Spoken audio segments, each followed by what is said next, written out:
कृतज्ञता के भाव से चरण छूना। भविष्य की कोई आकांक्षा न हो, ये वर्तमान का क्षण ही परम सुंदर है। आशीर्वाद भी मत मांगना, मांगा कि चूके।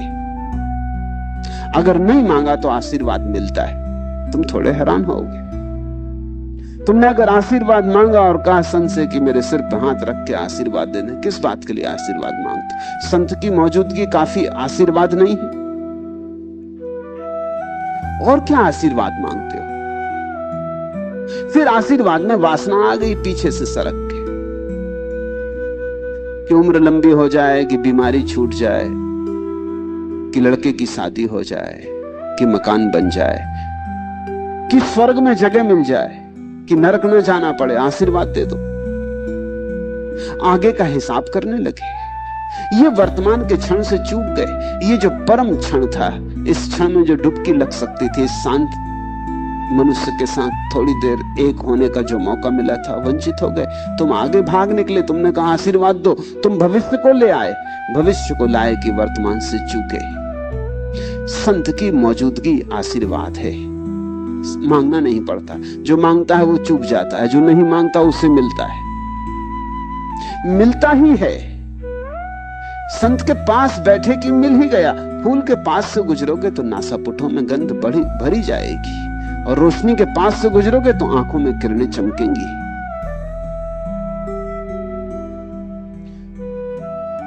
ये संत का तूरा बज रहा है, अठ पहरा बाजे, इसके भीतर संगीत गूंज रहा है। तुम किस आशीर्वाद को मांग रहे हो? 2 क्षण बैठ जाओ, सत्संग करो। 2 क्षण इस आदमी के साथ हो लो, इसकी रो में बह लो, इसकी लहर के साथ लहर बन जाओ। 2 क्षण को जाने दो तुम्हारा संसार हेतुओं से भरा हुआ और व्यवसाय से भरा हुआ, और यह चाहूं और वह चाहूं और यह हो और वह न हो। छोड़ो वे सब चिंताएं जंजाल। 2 क्षण को इस आदमी के साथ हो लो। ये आदमी सब चिंताएं और जंजाल छोड़कर किस परम आनंद के भाव में विराजमान है। अनहद में विश्राम। इस आदमी का अनहद में विश्राम हो रहा। थोड़ी देर तुम भी तो अनहद में उतरो, वही आशीर्वाद है।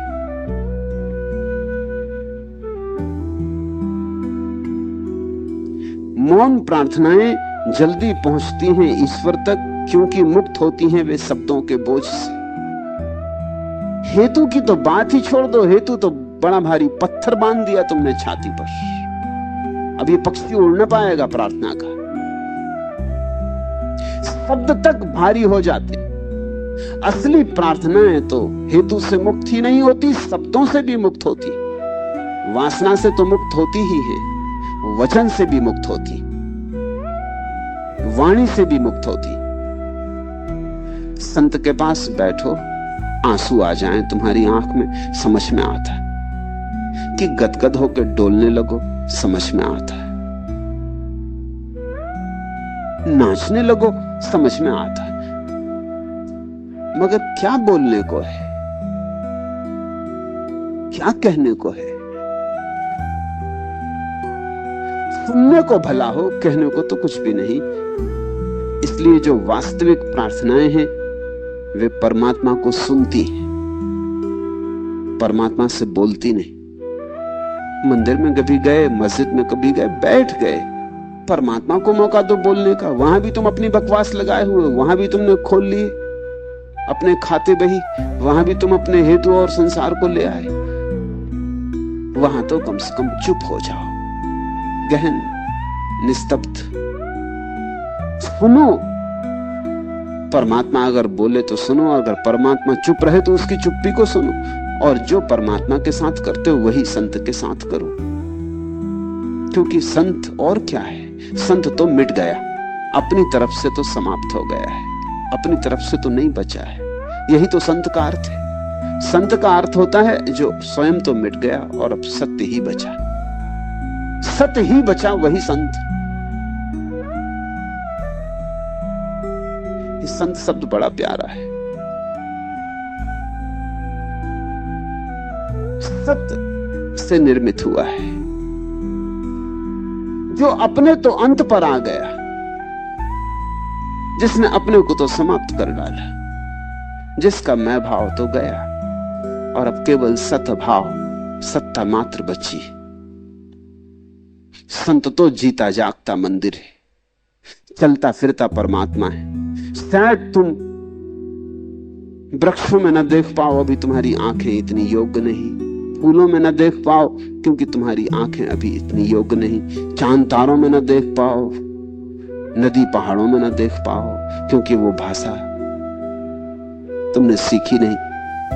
इसलिए पहले तुम किसी आदमी में देखो, क्योंकि आदमी की भाषा तुम्हारे करीब है। किसी आदमी में पहले संतत्व को देखो, वहां से सीखो।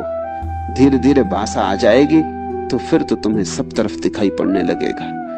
जिस दिन तुम्हें ठीक से दिखाई पड़ेगा उस दिन असंतत्व तो मिट ही जाता जगत से। फिर तो जो भी है परमात्मा है, जो भी है सभी संतत्व में विराजमान है। उन्हें भी पता ना हो तो भी कुछ फर्क नहीं पड़ता। तभी तो कोई कह पाता हर किसी से जय राम जी, राम की जय हो। तीसरा प्रश्न, सुबह और शाम, रात और दिन आपका ही ख्याल उठता है। घर वाले पागल कहते, प्रभु एक धक्का और दें कि गहरे ध्यान में डूबूं और आपसे छुटकारा हो। पूछा है मनोहर लाल ने। पहली तो बात, मनोहर लाल अभी पूरे पागल नहीं, अभी बड़ी होशियारी से चल रहे। घर वाले पागल कहते होंगे, मैं तुम्हें अभी पागल नहीं कहता। अभी तो मेरे रंग में भी नहीं रंगे, अभी सन्यासी तक नहीं हुए। बड़े होशियार, समझदार।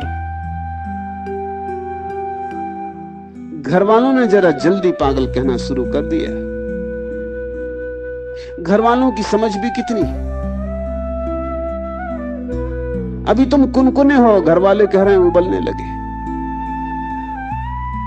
तुम्हारे घर वाले बिल्कुल ठंडे होंगे बर्फ की तरह, इसलिए तुम्हारी कुनकुनाहट उनको उबलती हुई मालूम होती। तुलना से ही तो मालूम होता है ना। मेरे देखे तभी तुम बिल्कुल कुनकुने हो, अभी उबले ही नहीं, और तुम भाप बनने की योजना कर रहे हो। धक्का दूंगा जरूर,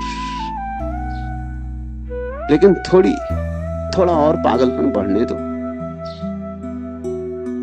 क्योंकि मैं धक्का मारूं और तुम अगर पूरे पागल ना हो तो तुम भाग ही जाओगे, फिर तुम मेरे पास भी ना आओगे। तो मुझे भी सोच समझ के धक्का मारना पड़ता है कि ये आदमी भाग ही तो नहीं जाएगा। अभी मनोहर लाल तुम्हारे भागने की संभावना। तुम कहते हो सुबह और शाम, रात और दिन आपका ही ख्याल उठता है। उठता है जरूर, मगर बहुत मंदा मंदा, उससे कुछ फर्क नहीं हो रहा है। वो भी एक तरह का विलास है। मेरा ख्याल कर लेने में क्या अड़चन है? दांव पर कुछ भी नहीं लगाते। कभी कभी मेरा नाम याद कर लेते होगे, ठीक है। मेरी बातें अच्छी लगती हैं, वो भी ठीक लेंगे। मेरी बातें करोगे कब? अगर अच्छी लगती हैं तो करो, क्योंकि करने से ही प्रमाण मिलेगा कि अच्छी लगी। नहीं तो एक तरह का मनोरंजन है, सुन लिया, पढ़ लिया, एक बौद्धिक विलास हुआ। इससे कुछ सार नहीं होने का है। और घर वाले पागल इसलिए कहते हैं कि तुम मेरी बातें करते होगे, विवाद करते होगे, मेरी बातें समझाने की कोशिश करते होगे। मैं तुमको तब पागल कहूंगा जब तुम मेरी बातों जैसे हो जाओ।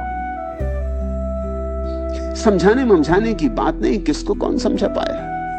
तुम ही देखो ना मनोहर लाल, मैं तुमको अभी नहीं समझा पाया, तुम किसको समझाओ? तुम मुझे सुनते सुनते इतने वर्ष हो गए और अभी मनोहर लाल के मनोहर लाल बने। मुझे नाम तो बदलने दो।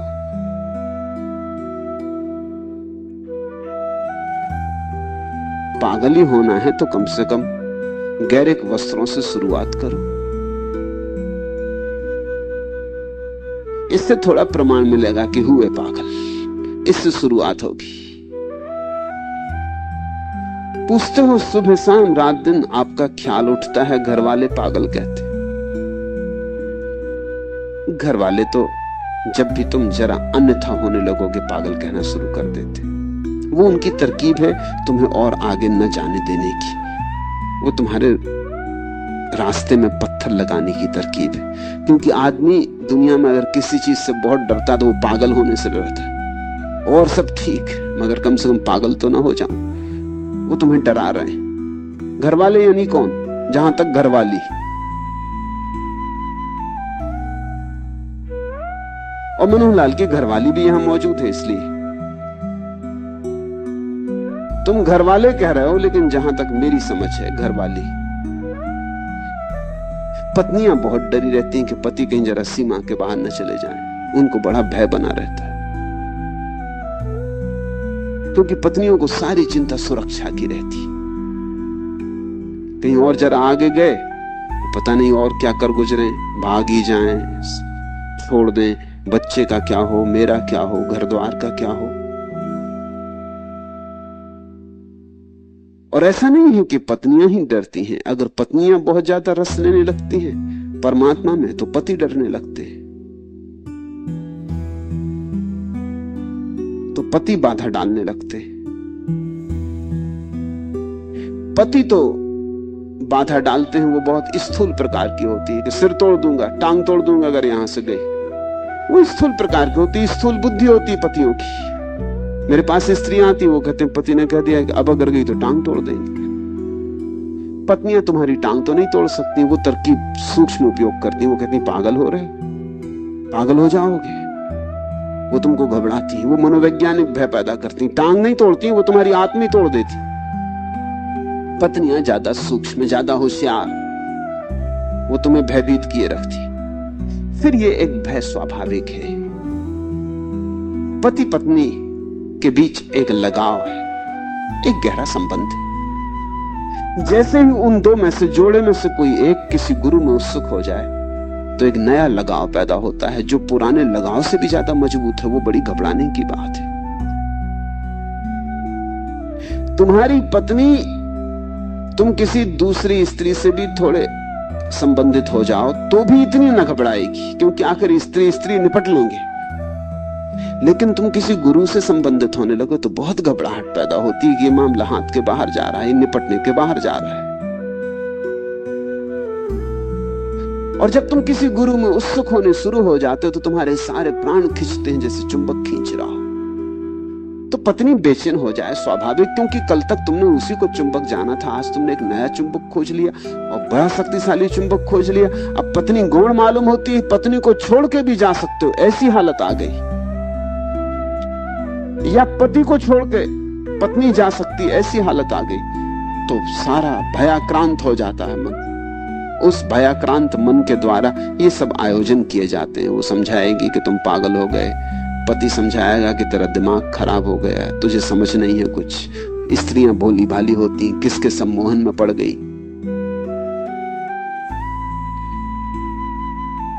इसलिए घर वालों ने कहना शुरू कर दिया होगा कि तुम पागल हो गए, मगर अगर तुम सच में ही पागल होना चाहते हो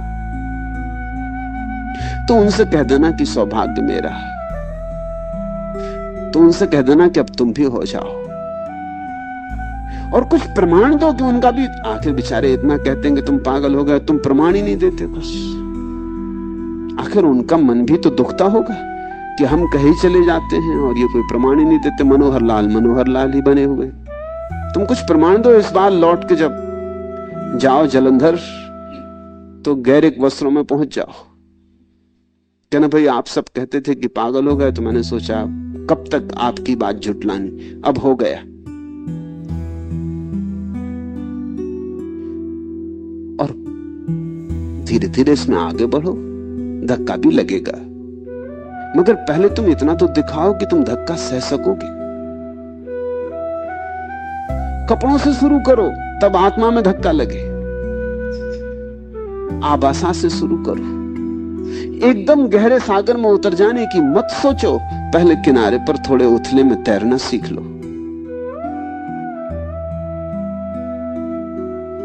प्रभु एक धक्का और दें कि गहरे ध्यान में डूबूं और आपसे छुटकारा हो। अगर मुझसे छुटकारा चाहिए तो मुझ में डूबना पड़ेगा। और कोई छुटकारे का उपाय नहीं। अब ये तुमने जो बात पूछी है ये बड़ी अड़चन की है। अगर मुझसे छुटकारा चाहिए तो मुझ में डूबना होगा, पूरा डूबना होगा। मुझ में पूरे डूब कर ही तुम मुझसे मुक्त हो जाओगे। और अगर तुम मुझसे छुटकारा पाने के लिए ध्यान इत्यादि करते हो, क्योंकि तुम पूछ रहे हो कि गहरे ध्यान में डूबूं ताकि आपसे छुटकारा हो, तो ध्यान में भी ना डूब पाओगे। ये कोई ध्यान होगा जिसको मुझसे छूटने के लिए ध्यान में जाओगे? ये ध्यान भी नहीं लगेगा, मेरी याद वहां भी आती रहेगी, कैसे छुटकारा होगा? ये तो एक तरह का दमन होगा। तुम मुझसे छूटना चाहते हो क्योंकि घर वाले पागल ना कहें। तुम मुझसे छूटना चाहते हो कि दुनिया तुम्हें बुद्धिमान समझे। तुम मुझसे छूटना चाहते हो ताकि ये जो दिन रात तुम्हें याद आती ना आए। तुम मुझसे डरे हुए हो, तुम मुझसे घबराए हुए हो। तुम्हें लगता है कि आज नहीं कल जो लोग कह रहे हैं ये हो ही जाएगा, मैं पागल हो ही जाऊंगा। इससे तुम मुझसे छूटना चाहते हो। इसके लिए तुम ध्यान तक करने को तैयार, मगर ये ध्यान करने का ठीक कारण ना हुआ, सम्यक हेतु ना हुआ। कैसे तुम ध्यान करोगे? ऐसी तो बहुत लोग कर रहे हैं। कोई धन से छूटना चाहता, वो जाके मंदिर में बैठ के ध्यान करता है। धनी धनी याद आता है, रुपयों की कतार निकलती, आंखों के चारों तरफ धन के ढेर लग जाते। कोई स्त्री से छूटना चाहता, वो जाके बैठा मस्जिद में सिर मार रहा है, नमाज पढ़ रहा है। मगर जैसी नमाज पढ़ता है स्त्री और सुंदर है, और सुंदर होकर खड़ी हो जाती, अप्सराएं प्रकट होने लगती, हूरें उतरने लगती हैं बहस।